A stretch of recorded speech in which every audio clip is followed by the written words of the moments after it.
the Laughing Cavalier here, presenting to you another tale of these troubled times. Today, I shall be having a quick look at the trailer for the Netflix series, The King. Up until yesterday, I had absolutely no idea that this was a thing until I was browsing my Twitter, where I saw the trailer. So, whilst this is covering events almost a century before the Tudor era, which is my usual speciality, I thought I just had to cover this. My first impressions of it are that I'm actually quite impressed with the look of it so far, so perhaps a quick praise might be closer to the mark. From what I have read online, this script series is a mixture of Shakespeare's plays covering the time period of King Henry V.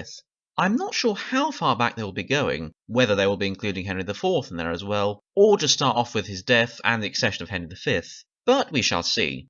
The trailer is only about a minute long, so I haven't much to work off of, but I think there is enough here to get started. So the trailer starts off with the beheading of a man. My initial guess was Henry Scrope, 3rd Baron Scrope of Masham, and I appear to be correct in my initial assumption. Scrope was a leader in the Southampton plot, a conspiracy that occurred in 1415 to depose Henry. It was foiled, and the 3 ringleaders were executed, including Scrope. Initially, I thought the location looked a bit too Mediterranean for my liking, but having looked at some of the pictures of the Bargate in Southampton, near where the real-life execution happened, I think it actually isn't too bad of a representation, minus the dust cloud. I do like that they have the King's Standard here, correctly shown with the 3 leopards of England quartered with the fleur-de-lis of France. Some characters do seem to be lacking hats and so on in a few shots, but overall it doesn't look too bad, and when they do wear hats, they at least look like something gentlemen of that era would wear, although I think some of the King's outfits could be a bit more fancier. I'm not sure about the ladies' costumes, so I will leave that to the experts, although pretty much all the ladies are wearing headgear of some variety, so well done on that point. We also get a look at Henry himself. A new chapter of my life has begun. Already I can feel the weight of this crown I wear. The actor playing him is Timothée Chalamet, an actor I've never heard of. Please don't judge me, I don't keep track of modern actors. I was surprised to find out that he is American, since his English accent is actually pretty good. He's also about the right age for Henry, who was only in his 20s at this point. The only thing I will say is that the historical Henry was badly wounded in 1403 at the Battle of Shrewsbury, where an arrow struck at the right side of his face. Probably why this portrait depicts his left side, since the removal of the arrow left his right side badly disfigured. We also hear this character speak. Do you feel a sense of achievement? In what regard? In any regard. Now, initially I thought this actress, who's playing Catherine of Valois, was putting on an accent, but was surprised to learn that her name is Lily Rose Depp.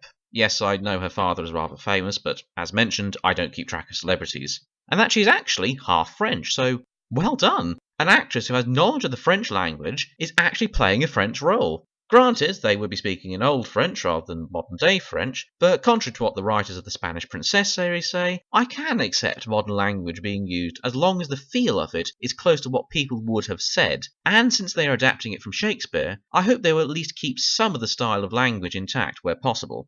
I am afraid I haven't read any of Shakespeare's works for a while, so I will have to read up on them again and see how he portrayed these characters, although I definitely remember him taking some liberties in his other works. For example, depicting King Richard II's wife as a grown woman, when she was actually 6 years old when she married the king. Sadly, medieval Chris Hansen was not around at the time. We seem to get some shots showing what I assume is Henry's coronation, and also some scenes in the House of Lords. They are all wearing red robes with white fur, which, again, looks fairly historically accurate. Judging from the dialogue at this point, I am guessing that the character Falstaff is going to be a major figure, for a while at least. And, sparkly vampire alert. Now, according to the IMDb, Pattinson here will be playing the Dauphin Louis. Historically, the Dauphin was not present at the Battle of Agincourt, which I guess is what this scene will be showing, and he died in December of that year, probably from dysentery, although I can't remember if Shakespeare has him dying at Agincourt. The historical Dauphin was only 18, whereas Patterson is 33, but since Shakespeare muddled things up a bit, I can't be too picky, and he does look younger.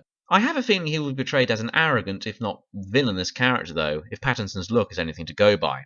We get some military shots and, oh my god, are those soldiers actually in a formation?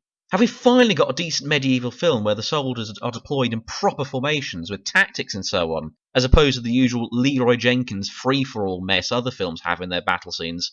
The armour as well actually looks somewhat decent. A few are a bit stylish here and there, but most look pretty good, although, again, I will defer to the actual experts on that matter. I will say that French knights in this time period tended to wear livery, that is the tabard thing displaying their coat of arms, whilst English knights tended to go into battle without that on, although it probably would have varied from knight to knight. And, to be fair, I think I can see some wearing livery in some shots. The only bit of armour that really annoys me is that in a few shots, Henry's only wearing chainmail with a breast and backplate. He should really be wearing something to protect his arms, although maybe this is away from the battlefield in these shots? Uh-oh. Don't tell me we will be seeing fire arrows. Fire arrows! Fire arrows! Fire arrows! Okay, technically not arrows. Fire trebuchets might be closer to the mark. But whilst it is good to see the trebuchets here at what is presumably the siege of Harfleur, the main purpose of those weapons was to throw rocks at the enemy's walls to create a breach. Whilst flaming ammunition looks pretty, and is OP in just about every Total War game ever made, I don't think it would have been that prevalent in 1415.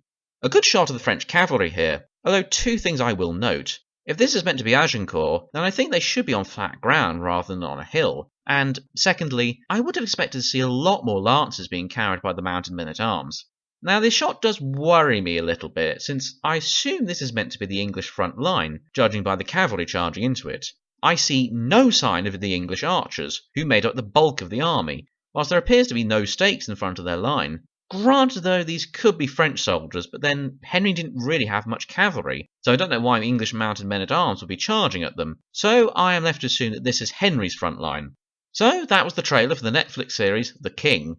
Having had to endure the worst Tudor dramas for the past few months, by the way, the script for Tudor Rant Part 3 is now 14,700 words long, I am now quite optimistic that we may actually get a decent drama set during the 100 Years' War as compensation. There are one or two errors here and there, and of course it is apparently based off of Shakespeare's works, which didn't always prioritise historical accuracy. But overall, this actually looks like it might be decent.